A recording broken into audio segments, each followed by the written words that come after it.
A carne, o espírito e a eternidade da alma. É o tema de hoje. Nosso versículo inicial se encontra em Salmos, capítulo 103, versículo 1. Vamos ler. Bendize, ó minha alma, ao Senhor, e tudo o que há em mim, bendiga o seu santo nome. Glória a Deus. Preciosa igreja do Senhor Jesus, povo abençoado, igreja sem ruga, sem mácula, mais que vencedores, Israel celestial, povo mais do que abençoado, selados com o Santo Espírito da promessa. Glória a Deus. Meus amados, hoje vamos falar desses 3 elementos que compõem o Filho de Deus, né? Vamos dar uma atenção especial à alma, né? Que é muito importante entender isso, mas vamos também falar rapidamente da carne e do espírito, né? Nós, seres humanos, o ser humano de maneira geral, ele é composto fundamentalmente por 2 elementos, a carne e a alma. A carne nós podemos hoje chamá-la de vestimenta, né? O apóstolo Paulo usa essa metáfora, né? De vestimenta ou de morada, né? Nós costumamos chamar também, particularmente costumamos chamar de invólucro, né? A carne é um invólucro, é uma morada, é uma vestimenta terrena, né? Ela é o que nos conecta aqui ao mundo físico, obviamente, né? E o ser humano também, de maneira geral, possui a alma, né? A alma é o fôlego de vida. Se você se lembrar, né, for observar, no momento da criação, Deus soprou fôlego de vida no primeiro homem, né? Ou seja, a alma é isso. Num primeiro momento, a alma é o fôlego de vida, e esse fôlego de vida, ele também é acrescido de experiências terrenas, né? Então a alma é a soma disso, é o fôlego de vida inicial e também as nossas experiências enquanto humanos. A nossa psique é quem nós somos, entendem, amados? A alma é quem nós somos como humanos, tá? Nós não somos a carne, nós somos a alma, e também os filhos de Deus possuem um terceiro elemento, a boa semente, né? Os filhos do Altíssimo possuem um terceiro elemento, que é o Espírito. O Espírito é o elemento divino, nós costumamos dizer. Entre aspas, numa metáfora, é como se fosse o DNA de Deus em nós, né? Ou seja, o Espírito é o que veio de Deus para o Filho dele. É o elemento de Deus no Filho dele. Tá? Podemos também chamar a alma de homem interior. É o homem celestial, né? Então, fundamentalmente, todos os humanos têm corpo e alma, porque o corpo, como eu disse, é o que nos conecta aqui materialmente, é o que nos permite andar e ter essa vida material, né? Então é o invólucro, é a vestimenta, é a morada, tá? E há também a alma, que é o fôlego de vida num primeiro momento, e depois a soma das nossas experiências, é o nosso eu humano, tá? E isso todo ser humano é, independente se ele é mau ou boa semente. Agora, a boa semente, os filhos do Altíssimo, como eu já disse, possuem também o Espírito. Então, nós, filhos de Deus, temos esses 3 elementos. A carne, ela é Adão.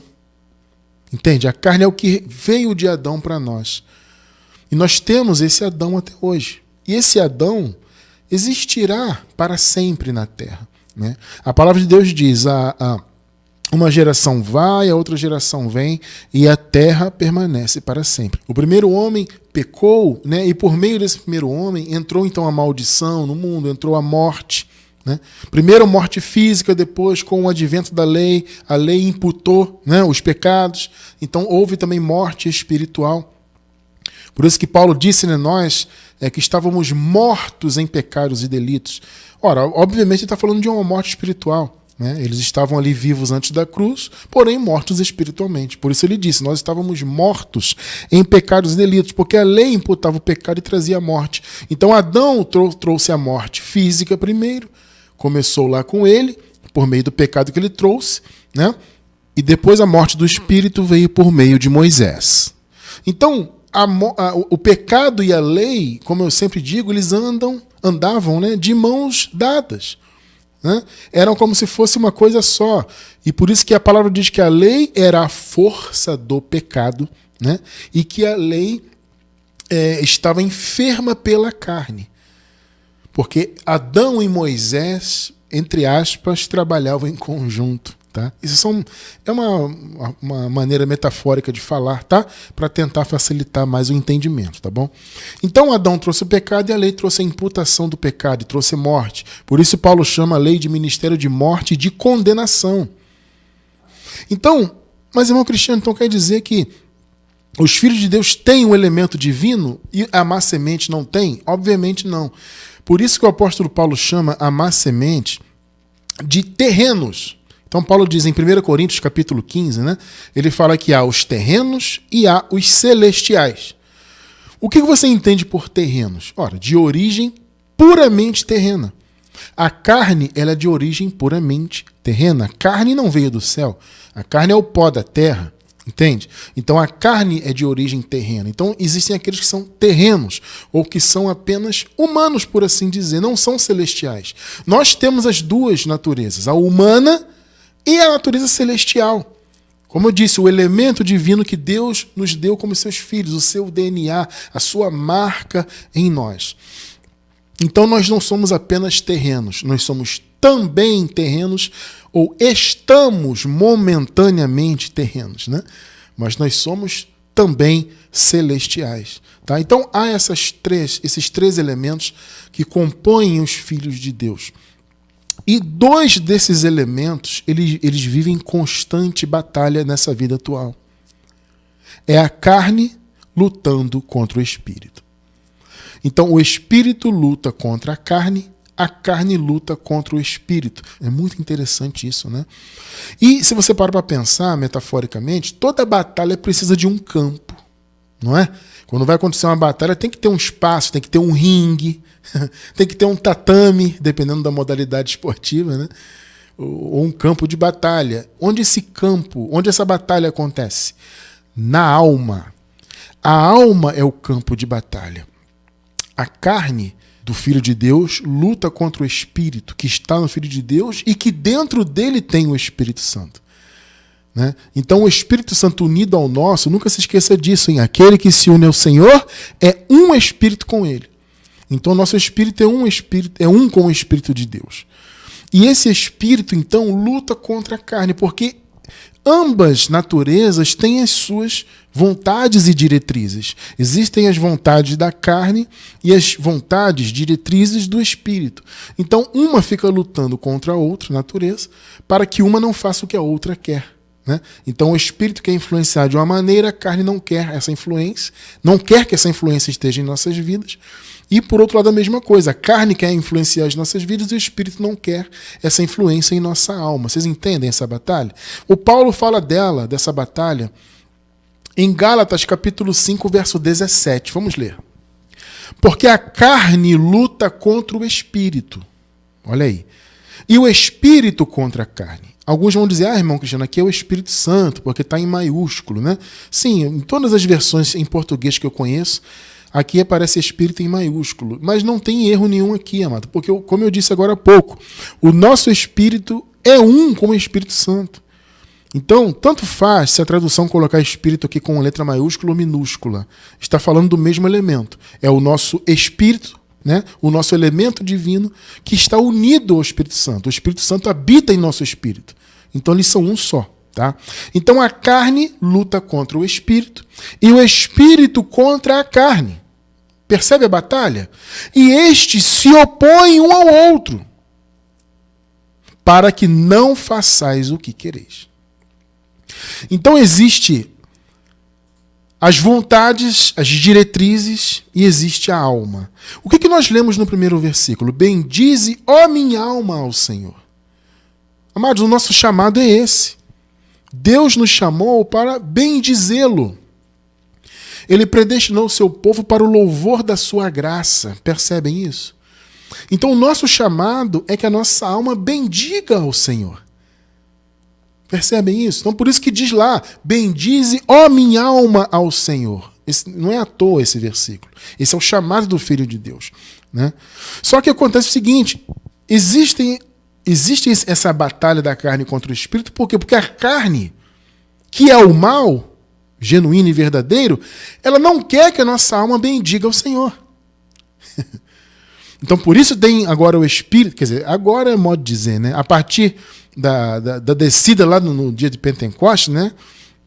Dia de Pentecostes, né? Quando o Espírito desceu, dali começou a promessa a ser cumprida, e nós que já nascemos depois da obra consumada, depois do período de transição, já nascemos depois da vinda de Cristo, nós já nascemos com o Espírito em nós, tá? Porque a promessa já foi totalmente cumprida. Ah, Cristiano França, é a primeira mensagem sua que eu estou assistindo, eu estou chocado. Que história é essa de Jesus ter voltado? Que isso, irmão? Embaixo do vídeo no YouTube, eu vou sempre que for necessário, eu vou recomendar. Assista aos nossos estudos de escatologia consumada. Atualmente temos 14 estudos, tá? Futuramente teremos outros, mas se você está assistindo agora, na semana de lançamento desse vídeo no YouTube, você vai encontrar 14 estudos no momento, tá? Assiste para você entender. Isso é fundamental, inclusive, para você entender a própria graça. Você entender a parousia de Jesus, tá? O que foi profetizado por Daniel em Mateus 24, que se cumpriu no ano 70. Estude isso, meu irmão. Separe um tempo aí, invista esse tempo. Você não vai estar perdendo esse tempo. Ao contrário, você vai estar ganhando muito assistindo. Então, embaixo do vídeo, é só você abrir o box de informações no YouTube, você vai encontrar esse link aí dos nossos estudos escatológicos, tá? Então, nós que nascemos depois desse período, amados, já nascemos com a obra consumada. Logo, já nascemos com a promessa do Espírito em nossas vidas. Então, o Espírito o Espírito do Senhor está unido ao nosso, e eles, sendo um só, lutam contra as vontades da carne. A carne quer impor a vontade dela. Ela quer impor os desejos maus que ela tem. É como se a carne, e você vai perceber isso daqui a pouco no estudo, é como se a carne tivesse, e ela tem, vontade própria. Muito interessante isso, né? É como se a carne tivesse um desejo genuíno dela, e na verdade ela tem. Né? Ou seja, Adão tem a sua vontade do mal. Adão tem os seus desejos maléficos. E Adão, então, fica lutando contra o Espírito. Tá? Então, abençoados, é bom você entender isso e entender que essa batalha se dá em nossa alma. A alma, no grego, é o psique. É a mente, né? É a mente como um todo. É a nossa psique, são as nossas experiências, todo o conhecimento que a gente adquiriu em vida até hoje, todos os pensamentos, a sabedoria, os cursos que você fez, as pessoas que você conheceu, e a soma de tudo isso, toda a sua experiência, o seu eu humano é a sua psique, é a sua alma. Né? Então o chamado da nossa alma é o quê? Bem dizer ao Senhor. Por que o chamado da sua alma é bem dizer ao Senhor? Porque você é filho de Deus. Entende? Então, bendize, ó minha alma, ao Senhor. É o teu chamado. Só que a carne não quer. Então, o espírito fica de um lado lutando e a carne do outro. Né? Querendo, né? A carne querendo impor a sua vontade e o espírito também querendo impor a sua boa influência em nossa alma para que nós cumpramos o nosso chamado de bendizer ao Senhor com a nossa alma. Então, amado, você vai pensar assim, não, irmão Cristiano, quer dizer que a carne ela praticamente tem uma vontade própria dela? Eu diria que sim, amada. Na carne tem o desejo do mal, a carne tem feitiçarias, a gente vai ver isso já já, né? As feitiçarias são tudo obra da carne, todos os desejos maus vêm da carne. E Paulo fala um pouco sobre isso aqui, dessa vontade própria da carne, em Romanos no capítulo 7. Vamos ler? Eu vou ler Romanos 7, do 17 ao 21. Vamos ver com atenção aqui. 17. Agora, porém, não sou mais eu que faço isto, mas o pecado que habita em mim. O que é o pecado? O pecado é o desejo pelo mal. Né? O pecado é o que vem lá de Adão. Né? O Paulo disse, olha, onde não há lei não há pecado, mas o pecado já estava no mundo, antes da lei, porque Adão... Né, errou o alvo. Porque pecado é isso, né? Pecado é errar o alvo, literalmente é isso, é errar o caminho, é errar o objetivo. Então o Adão recebeu um objetivo de Deus, um mandamento, e Adão não cumpriu. Entende? Então o pecado entrou no mundo. Então o pecado já estava no mundo, já estava na carne. Faltava a lei para imputar esse pecado, e a lei veio por meio de Moisés. Tá? Então, não sou eu que faço isto, mas o pecado, o mal, o desejo mal que há na carne, que habita em mim. É isso que Paulo fala. 18.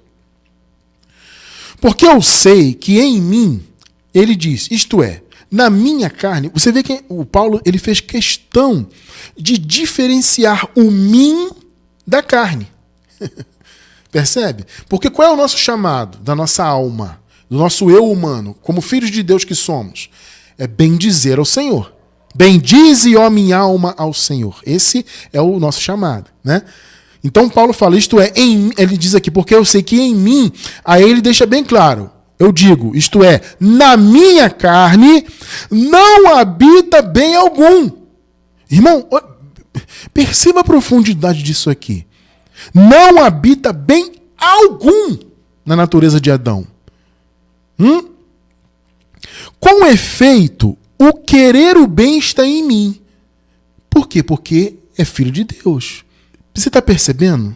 O filho de Deus tem esse desejo natural de bem dizer ao Senhor, de ser bom. O querer o bem está em mim, porque eu sou filho de Deus. Mas o efetuá-lo não está. Por quê? Por causa dessa luta da carne contra o espírito. A carne quer influenciar sempre a nossa alma com a sua vontade. Então, o efetuar não está por causa da influência da carne. Versículos 19 e 20. Pois não faço o bem que quero, mas o mal que não quero, esse pratico. Ora, se o mal que está sendo praticado, eventualmente, né? Ele está sendo praticado e é algo que que o Filho de Deus não quer. Perceba, amado, o que Paulo está falando aqui. Eu não faço o bem que quero, né? Mas o mal que não quero, esse pratico. Perceba isso. Ele não quer. O bem ele quer, porque o chamado dele, mais uma vez, é ser bom, é ser filho de Deus. Bendize, ó minha alma, ao Senhor, e tudo que há em mim bendiga o seu santo nome. Esse é o chamado do Filho de Deus. Então, bem eu quero, a minha alma quer, mas o mal que não quero, esse eu pratico, por causa da influência de quem? Da carne. Ora, se eu faço o que não quero, perceba bem isso aqui. Se faço o que não quero, já o não faço eu. Tá vendo? Isso não vem da minha alma. Eu sou filho de Deus, não sou eu que faço. Mas o pecado, o desejo pelo mal, o mal que habita em mim. Em mim onde? Na carne, como ele deixou frisado lá em cima. Na minha carne não habita bem algum. Então você começa a perceber que há, sim, uma vontade na carne para o mal. Praticamente podemos dizer que é como se fosse uma vontade específica e própria dela. O desejo de Adão é sempre o mal, percebeu aí ou não? E esse mal fica influenciando. Eu quero fazer o bem, mas o mal não deixa. O bem que eu quero fazer não faço, mas o mal que não quero, esse pratico. Está percebendo o que Paulo está explicando aqui? 21. Acho então esta lei em mim. Essa direção, né? Essa direção está em mim. Como humano, como alguém que está na carne ainda, habitando na carne. Que, mesmo querendo eu fazer o bem, o mal, isto é, a carne, está comigo. O que é biblicamente o mal? Perceba. O sistema religioso diz que é um suposto diabo espiritual, um ser suposto espiritual. Esse é o mal. E o Evangelho te revela que o mal é o quê? É Adão, filho. É a carne, a natureza humana. Então Paulo diz, todos nós temos essa lei em nós, hein, amado? Aqui não é lei de Moisés, não, tá, amado? É como se fosse assim, eu tenho essa diretriz em mim. Esse é o sentido, né? Eu acho essa lei em mim, eu quero fazer o bem, mas o mal está comigo. O que é o mal? É Adão. São os desejos de Adão.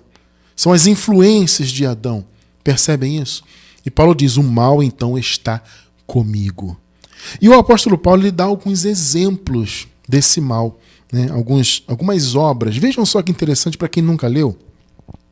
Vamos ver então quais são as principais, não são todas aqui que Paulo relata, são as principais influências da carne em nossa alma e nossa vida. Vamos ler Gálatas capítulo 5, versículos do 19 ao 21 primeiro, ao 21. 19 e 20. Porque as obras da carne são manifestas. Então vamos lá, são obras de quê? Da carne, são obras de Adão, são obras do mal que está conosco.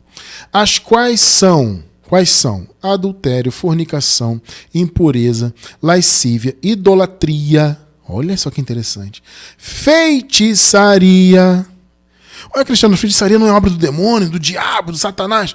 Feitiçarias são obras da carne. Há um poder maléfico na carne. Tá? A gente não vai entrar muito nisso hoje. Futuramente, muito em breve, teremos um estudo aí completo sobre isso aí. Tá? Feitiçaria é obra da carne, está escrito aí.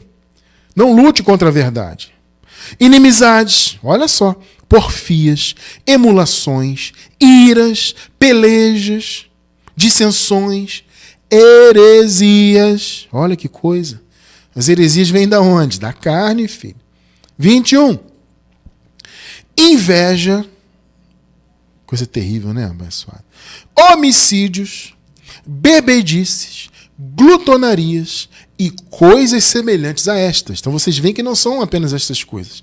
O Paulo enumerou aqui os principais, naturalmente o que ele se lembrou ali, os mais contundentes, mas coisas semelhantes a essas, acerca das quais vos declaro, como já antes vos disse, que os que cometem tais coisas não herdarão o reino de Deus. Porque a carne não pode viver o reino de Deus, nem nessa vida, muito menos na eternidade. Cristiano França, eu quero entender isso aqui. O que significa não herdarão o reino? Eu vou deixar embaixo do vídeo no YouTube um link sobre herdar o reino. Nós temos um estudo aí sobre herdar o reino. Tá? É muito interessante esse estudo.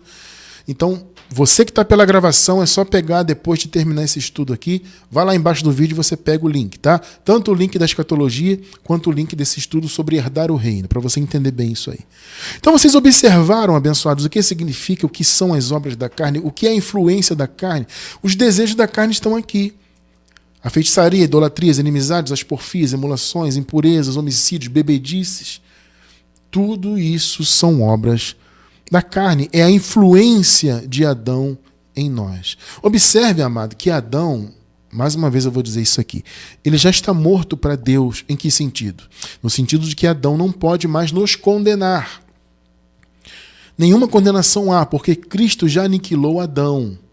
Está lá em Romanos, capítulo 6, versículo 6, que diz que o Senhor matou lá o velho homem, o nosso velho homem morreu com ele lá, para que o corpo do pecado fosse desfeito. Então o que Jesus fez foi o seguinte, Jesus desfez o velho homem em relação à condenação. Então o que o velho homem pratica não pode mais nos condenar eternamente, ele já está aniquilado. Tá? O que ele pode fazer é nesta vida, o que ninguém quer, trazer consequências más para a tua vida nessa vida atual. E aí você perde paz, você perde bons momentos da vida, começa a viver coisas ruins por causa da carne. Isso é a primeira coisa que você perde, é a sua paz no mundo, é a boa vida que você pode ter. Né? A carne não quer que você tenha uma boa vida, uma vida de bênçãos, de felicidade, de alegria, de harmonia. A carne não quer isso aí. Então ela pode prejudicar a sua vida atual, material, né? Sua vida material. Não é eternidade. Obviamente a carne não vai te prejudicar a eternidade. Ela não vai tirar a salvação que você já nasceu com ela. Você já é um salvo, sempre salvo. A carne não pode mais fazer nada contra isso, contra a sua salvação, contra a sua posição em Cristo, contra a visão que Deus tem a seu, a nosso respeito. A carne não pode mais nos influenciar, porque ela já foi aniquilada para Deus. Tá? Mas ela pode trazer mais consequências nessa vida. Ela pode influenciar em termos de galardão. Porque o galardão sim é pelas obras, salvação não é. Mas o galardão é de acordo com as obras. Então a carne ela tem essa influência apenas nesse sentido terreno. Ela se limita à sua vontade, à sua influência e os males que a carne pode trazer, eles se limitam a essa vida terrena. Tá? Então, por isso nós como filhos de Deus lutamos contra a carne. Você vê que Paulo fala, olha, eu quero fazer o bem, o mal está comigo. Por que Paulo diz eu quero fazer o bem? Porque ele é filho de Deus. A alma dele tem um chamado de bem dizer ao Senhor, como nós lemos no início do estudo. Então, Paulo, claro que está falando de uma maneira genérica, né?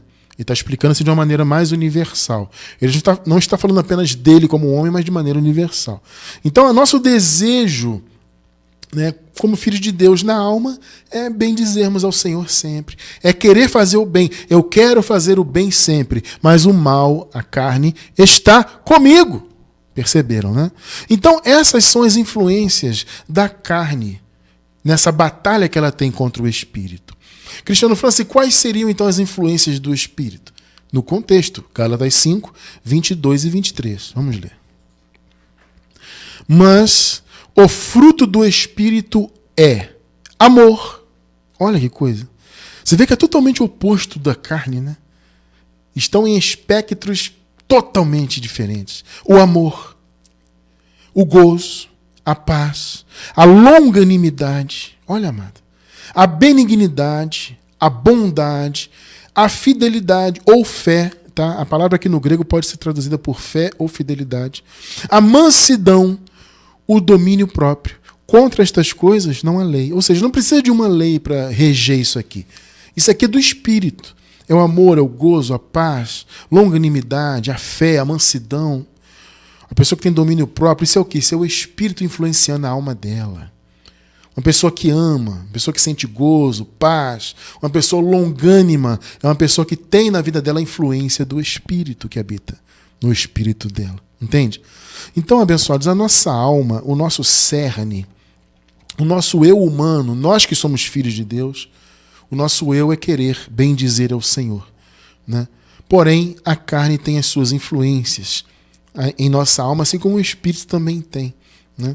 Então, enquanto seres humanos habitantes, né, dessa terra, nós vivemos essa batalha constante. Então, amado, cabe a nós estarmos sempre buscando assimilar a influência do Espírito. Nós que temos essa oportunidade preciosa de conhecer o genuíno Evangelho, né? E a única forma de você assimilar essa influência é você andando pelo Espírito. Cristiano, como é que eu posso lutar? Qual é a principal arma para eu lutar contra a carne? Amado, não tem outra arma que não seja andar pelo Espírito. E o que é andar pelo Espírito? É andar na direção da palavra do Evangelho.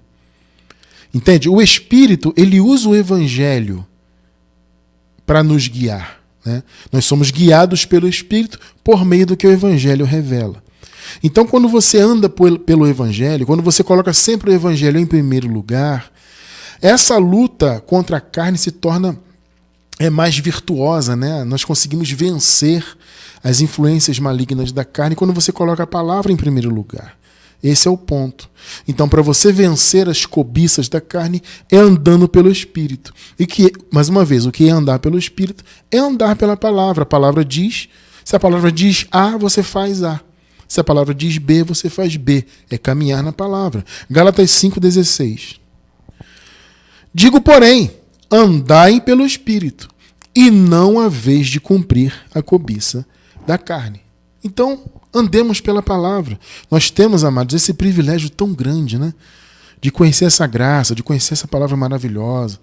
Uma palavra que não tem envolvimento com religião, com mandamentos de homens, com invencionices, sabe? Uma palavra totalmente pura e simples. Paulo diz que o Evangelho é simples, e é mesmo. Há uma simplicidade maravilhosa no Evangelho. A complicação do Evangelho está no sistema. O sistema mundano religioso é que complica todo o Evangelho. Mistura o Evangelho com vários elementos que não tem nada a ver com nada. E por isso que o povo vive aí cego, sem enxergar, né? O povo vive aí servindo a Deus em templos, em montes, né? E Jesus ainda nos dias de sua carne disse, olha, não é no monte nem no templo, a adoração é em espírito e em verdade.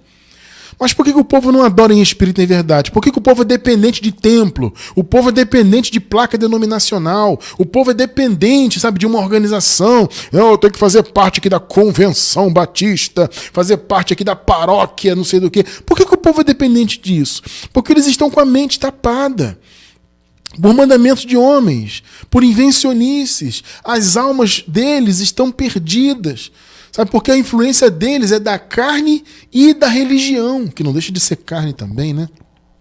Então, abençoados, o nosso chamado é pregar essa palavra da graça para que o povo acorde para isso. Para que o povo passe a andar pela palavra e não pelo que o homem revela, não pelo que a carne influencia. Porque, amado, veja bem, deixa eu falar uma coisa para vocês. Viver em obras da lei também é deixar a carne atuar na tua vida. O que nós falamos no início? Que Adão e Moisés trabalhavam juntos, né? Metaforicamente. Ou seja, o pecado e a lei. A carne e a lei. A lei dava força para a carne. Porque a lei imputava o pecado que a carne trouxe, né? E que estava na carne e está até hoje. Que é o desejo pelo mal. A lei ia lá e imputava e trazia condenação. Vocês estão percebendo? Então, quando alguém vive hoje em obras da lei, está vivendo na carne.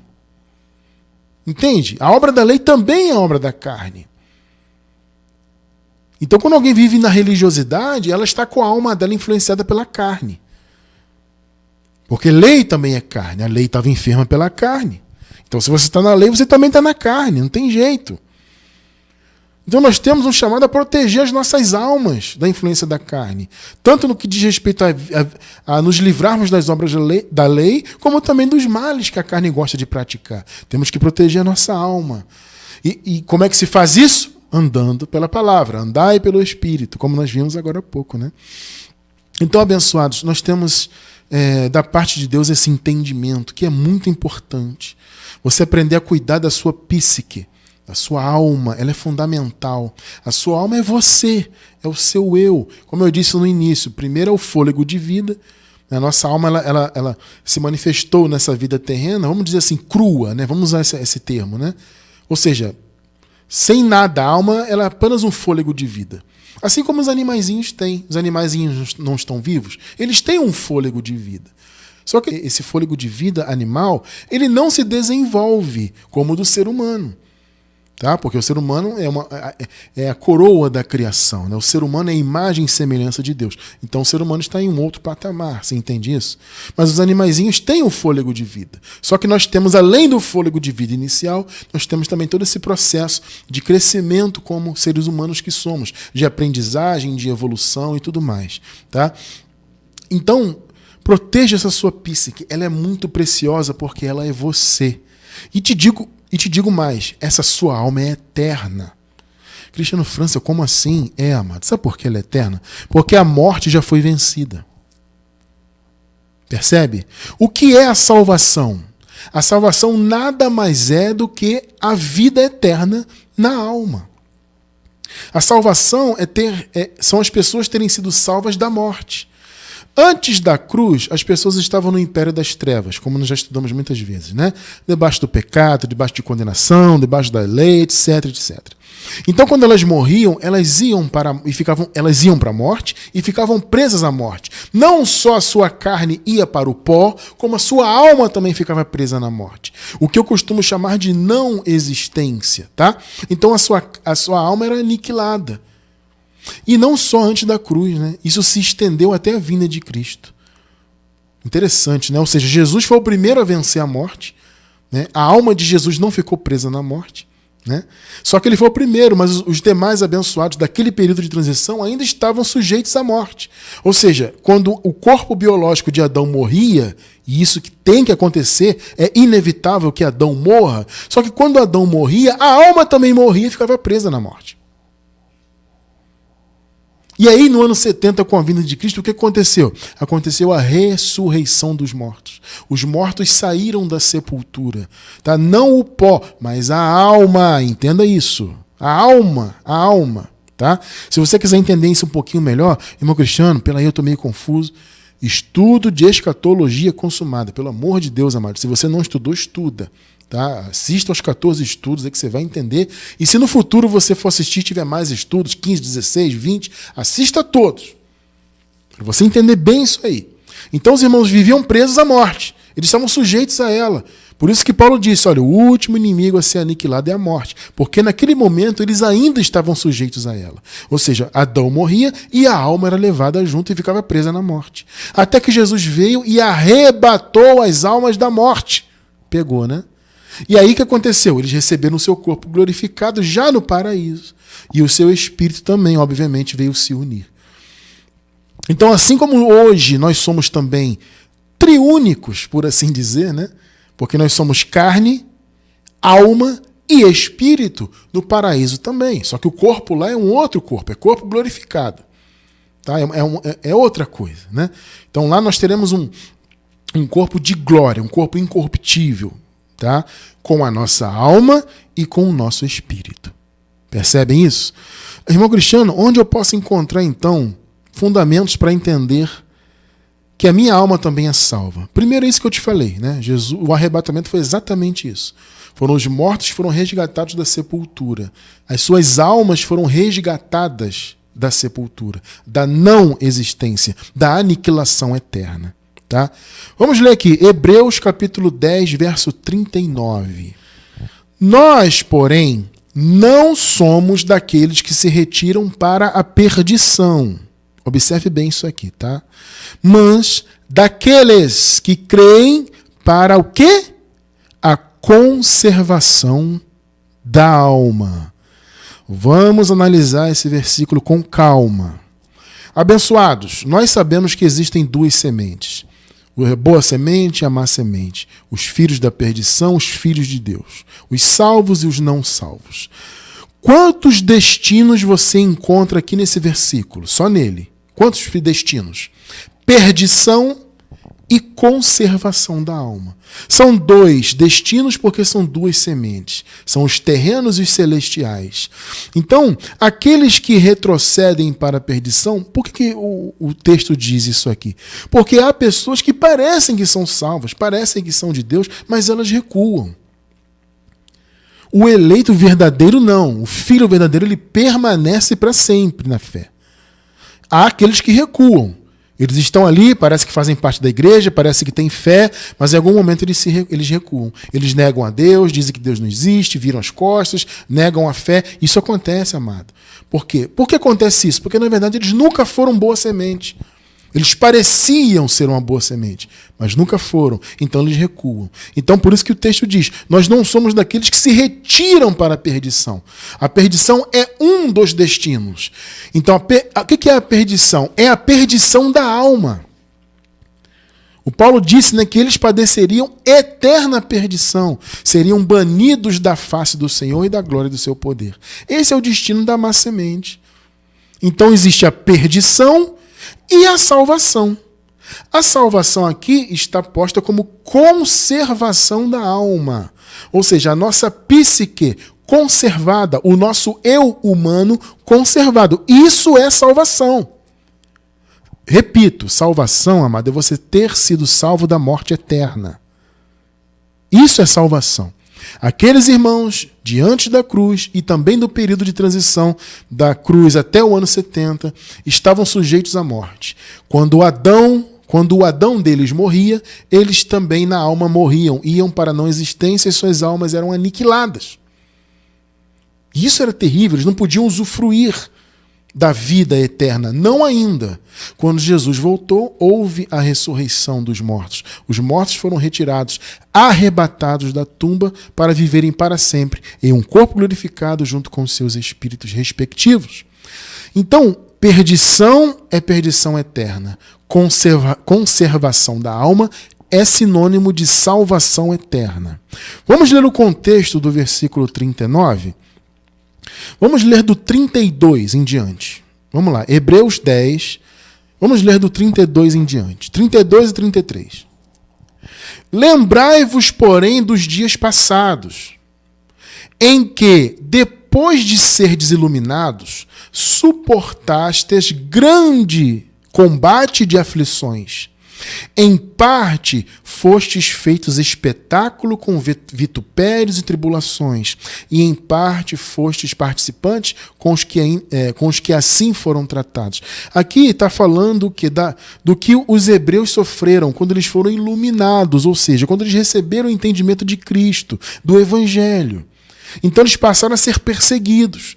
Então aqui o texto está dizendo, olha, depois que vocês foram iluminados, nós sabemos, vocês suportaram grandes aflições, grandes combates, vocês foram envergonhados, né? Passaram como espetáculo com vitupérios, passaram por tribulações. Perseguição terrível, né, amado? E era assim, amado. As pessoas conheciam Cristo ali e havia uma perseguição terrível, principalmente dos próprios judeus. O pessoal da lei perseguia muito quem era da fé em Cristo. Tremendo isso aqui, né? 34. Porque também vos compadecestes das minhas prisões. Amado, observe bem o 34. Porque também vos compadecestes das minhas prisões, e com alegria permitistes o roubo de vossos bens. Olha só. Até o roubo dos bens eles sofreram. Tantas foram as perseguições. Olha só. Sabendo que em vós mesmos tendes nos céus, uma possessão melhor e permanente. Pegou aí? Os hebreus sofreram perseguições a partir do momento que eles foram iluminados pelo Evangelho. Sofreram grandes perseguições, aflições, tribulações, né? Foram envergonhados e tudo mais, atacados e até roubados. Mas o texto diz o quê? Olha, vocês passaram por isso com alegria, até os vossos bens roubaram de vocês.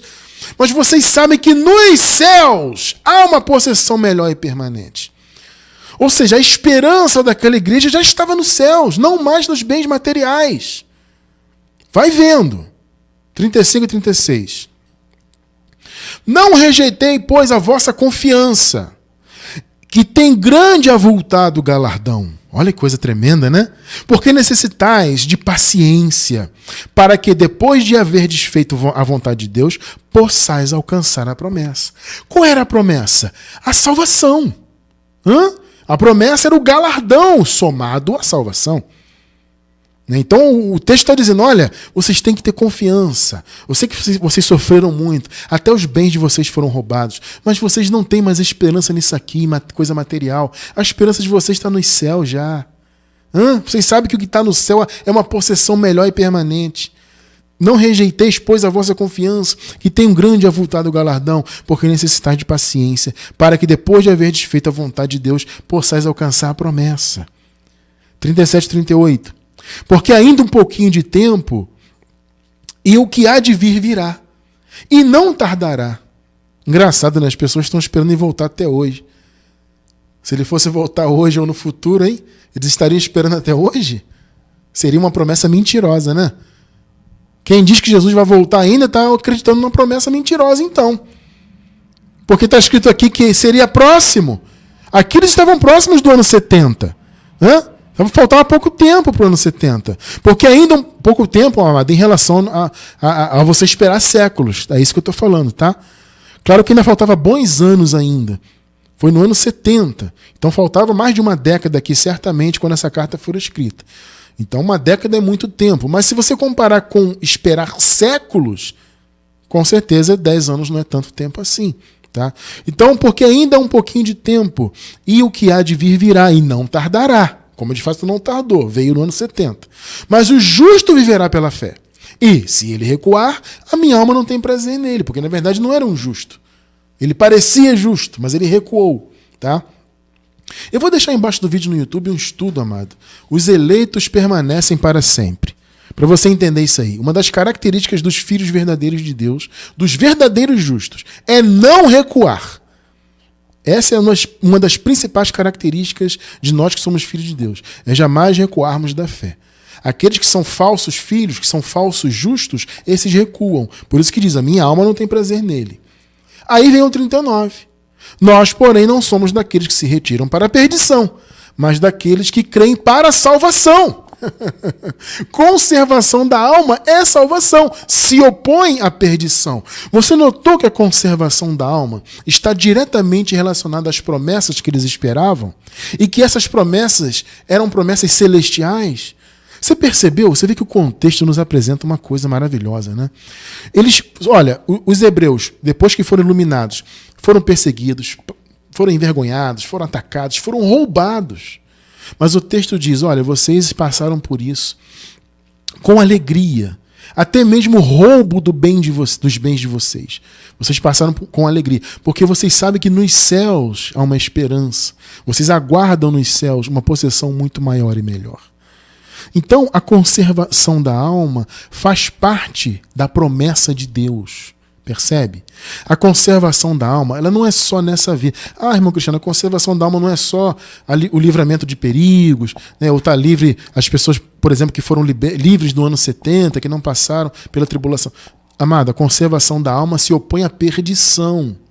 Perdição e conservação da alma. Tá? Essa é a promessa. É a alma se manter conservada, fugindo da morte. No ano 70, o último inimigo foi aniquilado de vez. A morte acabou. O Filho de Deus não morre mais. O nosso eu não vai para a não existência. Apenas esse invólucro biologicamente que acaba. Mas você imediatamente assume o seu corpo glorificado. E a sua alma é totalmente restaurada. Já vamos falar disso. Tá? Então você vê que a conservação da alma, ela fazia parte das promessas que eles estavam esperando.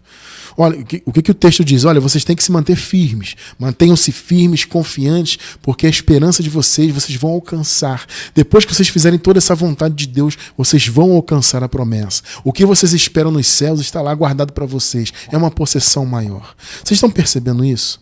Então, a conservação da alma é a conservação para a eternidade, para que esses irmãos aqui pudessem usufruir do que eles esperavam.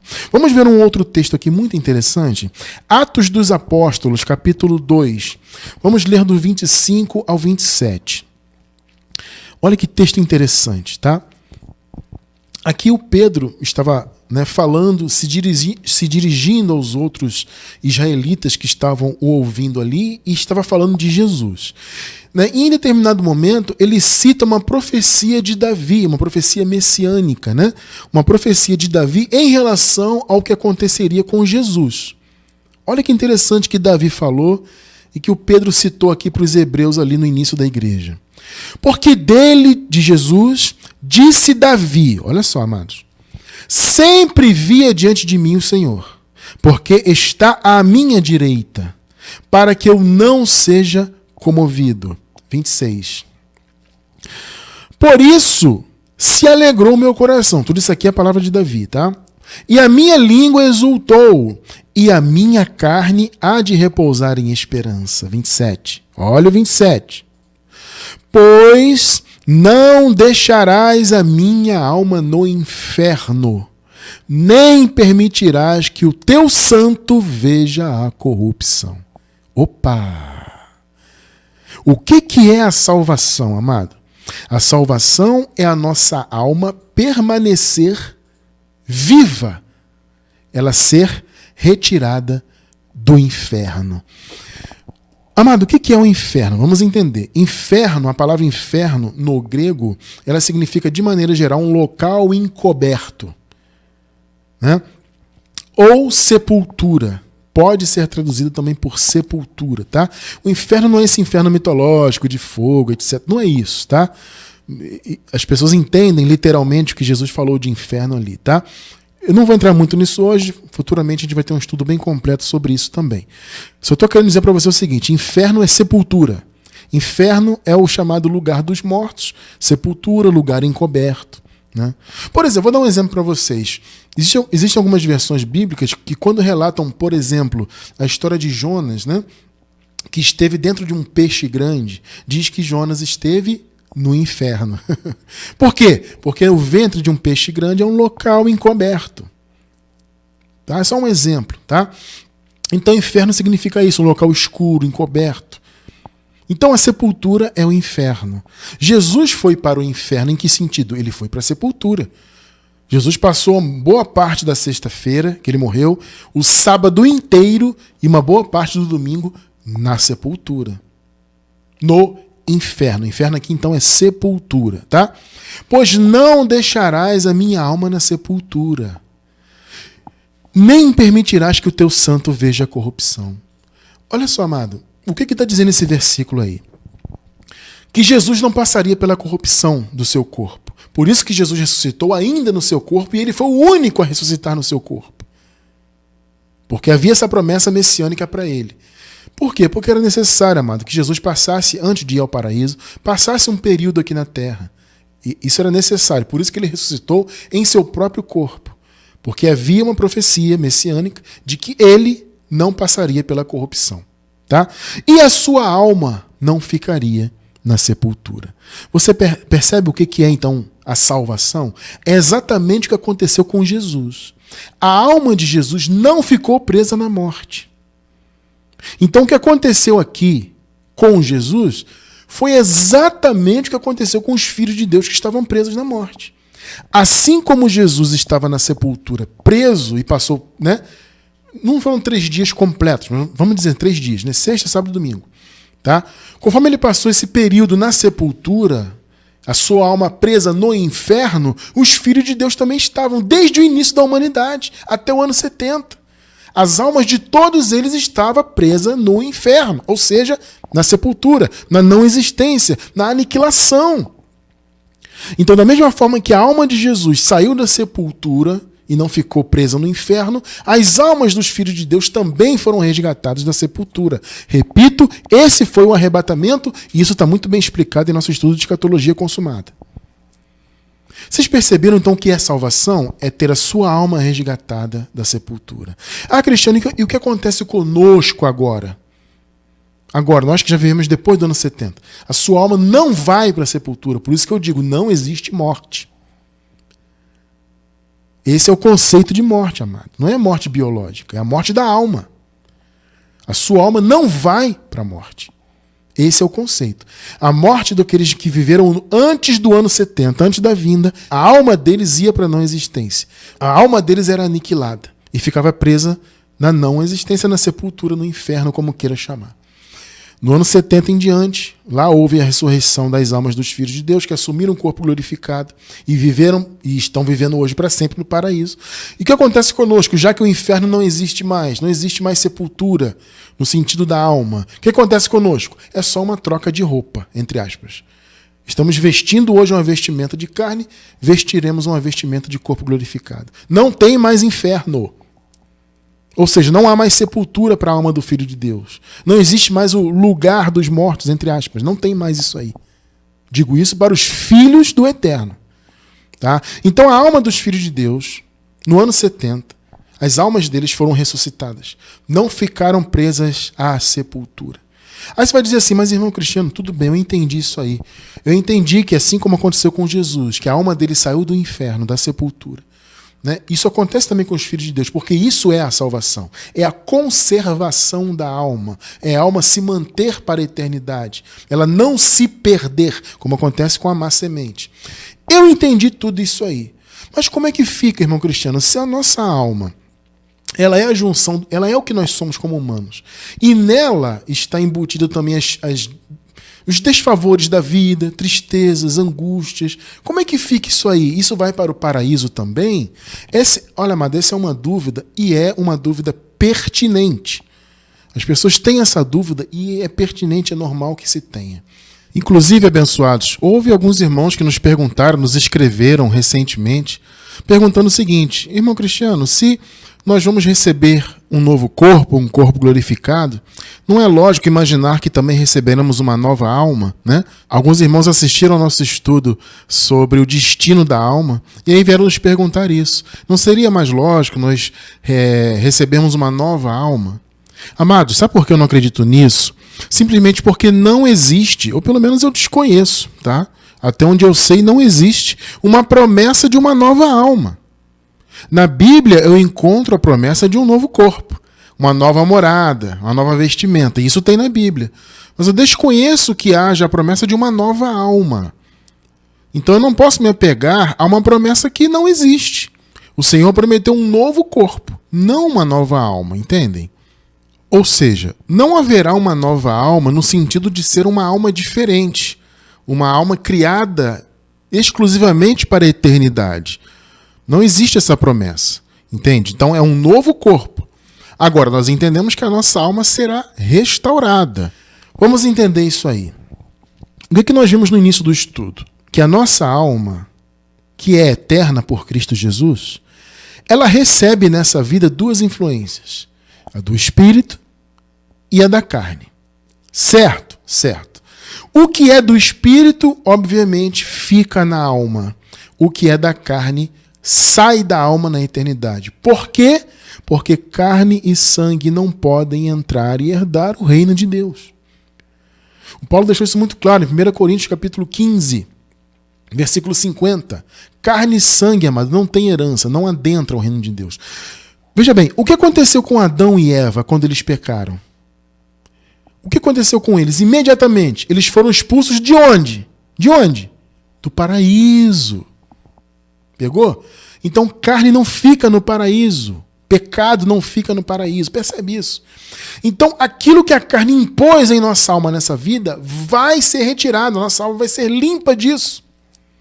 O que vai entrar no paraíso é o nosso eu humano com as influências do Espírito. O que é da carne nessa vida, fica nessa vida. Porque carne e sangue não entram no reino de Deus. Não tem acesso. Pegou, né? Quando nós estudamos sobre alma, também vou deixar esse estudo aí embaixo do vídeo. Qual o destino da nossa alma? Esse estudo é maravilhoso. Eu vou deixar embaixo do vídeo aí. Quando nós estudamos sobre isso, eu falei, né, que a alma, irmão, vai ser restaurada. O que é a restauração da alma? É a limpeza do que a carne impôs nela. Porque uma vez que a carne e o sangue não podem acessar o reino de Deus, obviamente o que a carne e o sangue impôs em nossa alma fica por aqui na terra mesmo. Agora a alma é salva, porque a alma não fica no inferno. Pegou, né? A alma não fica na sepultura. A alma não fica, a do Filho de Deus não. Não fica na não existência. Pegou, né? Carne e sangue não podem herdar o reino de Deus. Para encerrar então o nosso estudo, eu vou encerrar ele de maneira um pouquinho diferente. Eu vou fazer algo que eu não costumo fazer, mas você vai entender. Eu vou ler um trecho da carta de Pedro. Vocês sabem que aqui nós nos baseamos no Evangelho revelado ao apóstolo Paulo e nas cartas de Paulo. Mas você vai entender por que eu estou fazendo isso aqui. Vamos encerrar com a primeira carta de Pedro, capítulo 1, verso 9. Você vai entender, amados. Ah, Cristiano, mas é Pedro. Pedro não era apóstolo do gentio. Gente, esquece isso neste momento. Eu quero que você entenda, lendo esse versículo, qual era a concepção de salvação que eles tinham. Entende? A concepção de salvação. O que era salvação para eles naquela época, para a igreja primitiva? Observe, 1 Pedro 1,9. Vamos ler.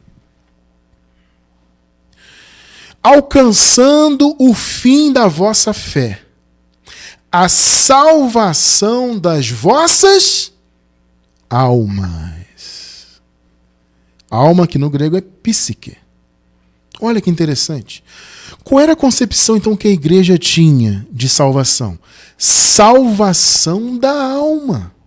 Agora, veja, 2 Pedro 3,15.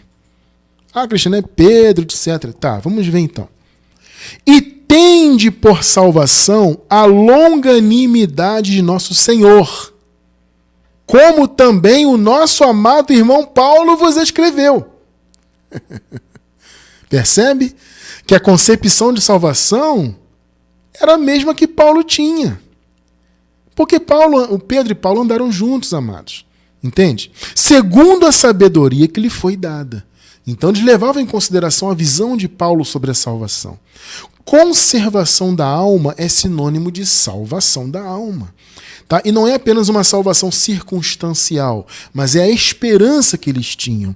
E, amados, é interessante você observar o que as pessoas pensam assim, irmão Cristiano, então quer dizer que nós vamos nos reconhecer, conhecer os irmãos? Amado, é claro que sim. Óbvio que sim. Só que, amado, a eternidade é algo que não tem como se definir em palavras. Eu não tenho como explicar para vocês a eternidade como será. Mas eu não tenho dúvidas que vamos nos reconhecer. Primeiro porque a nossa psique vai ser mantida. A restauração da alma é uma promessa. A alma do Filho de Deus, assim como a de Jesus, a alma do Filho de Deus não fica na sepultura. Entende? Então, obviamente, nós vamos nos reconhecer. Por que nós vamos nos reconhecer? Há um texto que eu também nós já tratei com vocês aqui, né? Inclusive no estudo de escatologia, se eu não me engano, onde Paulo consola os irmãos daquela igreja em relação aos irmãos que já haviam morrido. E ele diz assim, olha, consolem-se com essas palavras, porque vocês vão reencontrar esses irmãos de novo. Interessante, né? Será que se nós não nos reconhecêssemos, Paulo daria essa promessa? Acho que não, né? Paulo diria assim, olha, gente, sinto muito. Os irmãos que morreram, vocês não vão vê-los mais, porque a alma deles vai ficar presa e a de vocês também vai morrer. Então acabou. É isso que Paulo falou? Não. Ele disse, consolem-se com essas palavras, porque vocês vão reencontrar aqueles que já se foram. Entende a promessa de Deus? É a conservação da alma.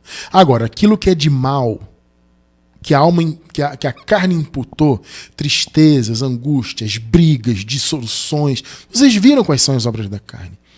Tudo que a carne imputou em nossa alma não vai herdar o reino de Deus. Só a alma restaurada e as influências do Espírito vão acessar o reino de Deus. E viveremos no reino de Deus com a nossa alma viva para sempre, com as influências do Espírito, com o nosso espírito pleno e com o nosso corpo glorificado. Olha que promessa tremenda. Você entende a profundidade da salvação do Senhor? É salvação plena, é corpo glorificado, é alma restaurada e é o teu espírito habitando, todos unidos triunicamente de novo. Como eu disse, como nós somos agora. Somos carne, alma e espírito. Na eternidade seremos corpo glorificado, alma restaurada e espírito. Porque a tua alma, a minha alma, a nossa alma não ficará presa na morte. Glória a Deus por isso.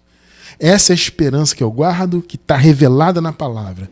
A salvação das nossas almas. Glorificado seja Deus por essa palavra. Louvado seja Deus pela sua salvação. Glorificado seja o Senhor, porque a alma de Jesus não ficou presa na morte. E a nossa alma dos filhos de Deus, nossas almas terão o mesmo destino sempre, para a honra e glória do Senhor Jesus.